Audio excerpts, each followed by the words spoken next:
what does it take in your experience to build a strong foundation for customer insights, particularly at brands like Everlane or Rothy's, and how did you approach it when it was kind of starting from zero? I'll iterate again and again talking to customers. But for those two brands, I would think they're actually a little different. Rothy started more organically.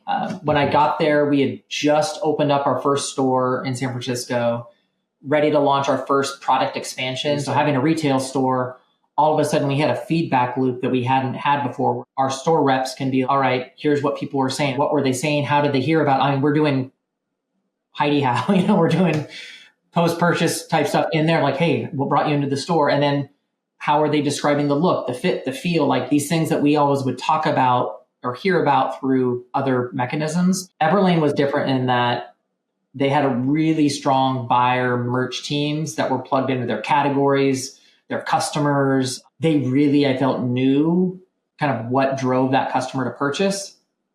For me there, it was more around working to share those insights more broadly, that it wasn't just isolated within that team.